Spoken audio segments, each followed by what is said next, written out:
1897 թվականի մարտի 13-ին Կարսում ծնվեց հայ մեծանուն բանաստեղծ Եղիշե Սողոմոնյանը, ինչպես Սևակն էր ասում, մեր բանաստեղծության վերջին հեղափոխականը, այսինքն նորարարը, Եղիշե Չարենցը։ Արևելյան Փոշոտ ու Դեղին մի քաղաք, անկյանք փողոցներ, Բերդ, Վարդանի կամուրջ, Առաքելոց եկեղեցի և 5 հարկանի պաշտոնական մի շենք։ Այսպես էր նկարագրում բանաստեղծն իր ծննդավայրը, միայն թե այս տխուր միջավայրի ազդեցությունն այնքան մեծ էր Եղիշեի հոգու վրա, որ բանաստեղծն այս մթնոլորտի հետ է կապում իր խառնվածքի ձևավորումը։ Թողած Կարսում գետի ափին, տունս շինված անտաշ քարով, Կարսը թողած Կարսի այգին ու հայրենի երկինքը մով։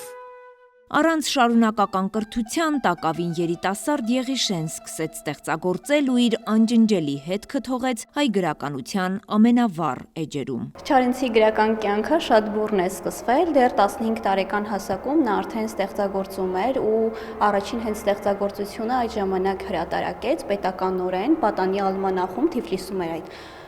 ալմանախը լույս տեսնում, այնտեղ մի բանաստեղծություն հրատարակեց, ծաղիկները հենց թեքվում են քամու օրորի տակին վերնագրով եւ այդտեղ դեռ հանդես էր գալիս նա Եղիշե Սողոմոնյան անազգանով, իսկ արդեն 1914 թվականից, երբ որ սկսվեց իր առաջին շարքը գրել, նա այն նվիրեց իր առաջին սիրուն Աստղիկ Գոնդաղչյանին, այդտեղից արդեն սկսվեց Չարենց գրողի կյանքը, հենց Չարենց գրական անունով հանդես եկավ։ Գրական անվան ընտրության մի քանի տարբերակ է շրջանառվում, ասում են, թե կարս էր եկել Չարենց ազգանունով մի բժիշկ, որի ցուցատախտակի Չարենց մակագրությունն էլ վերցրել է երիտասարդ բանաստեղծը, բայց վարկածներից մեկը շատ բնորոշ է նրա բուռն խառնվածքին։ Նա փոքր ժամանակ շատ չարաճճի է եղել եւ դրանից էլ առաջացել է հենց Չարենց գրական անունը։ Չարաճճի եւ ըմբոստ Եղիշե Չարենցն այդպիսին մնաց իր ողջ կյանքի ընթացքում։ Բանաստեղծի տուն-թանգարանում մարտի 13-ը իսկապես տոն է։ Այս տարի որոշել են Չարենցի ծննդյան օրը նշանավորել նոր ժամանակավոր ցուցադրությամբ։ Բացվել է նոր ժամանակավոր ցուցադրություն, որ նվիրված է Չարենցի ծննդյան 120-ամյակին եւ նրա արտասահմանյան շրջագայության 100-ամյակին։ Կոնկրետ 1924 թվականից է սկսվում Չարենցի շրջագայությունը, երբ Հարություն Սուրխաթյանը գրականակետ նամակ է գրում Ալեքսանդր Միասնիկյանին եւ խնդրում է, որ տաղանդավոր երիտասարդ Եղիշե Չարենցին ուղարկեն արտասահման շրջագայության, որ իր աշխարհայացք ավելի ընդլայնվի, ավելի լավ ծանոթանա նաեւ օտար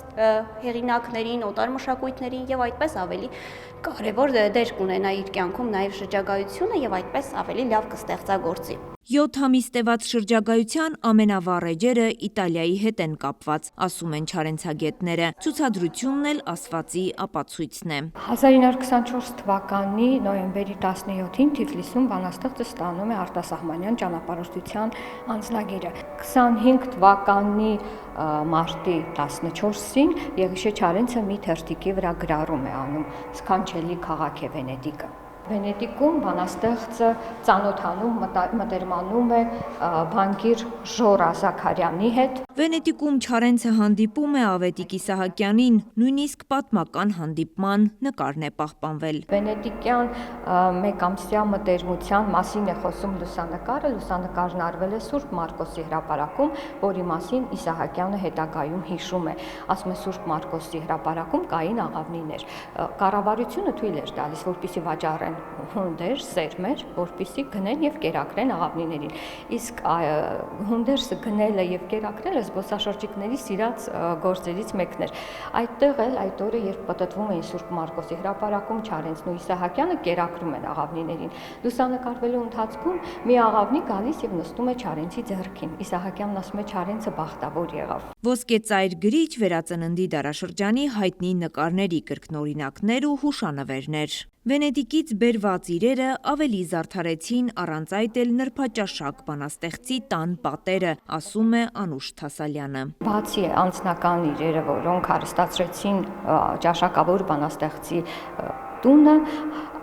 նաև հարստացավ անձնական գրադարանը։ Առանց այդ էլ ուսումնասիրության արժանի հարուստ գրադարանը հարստացավ վենետիկյան հրատարակություններով։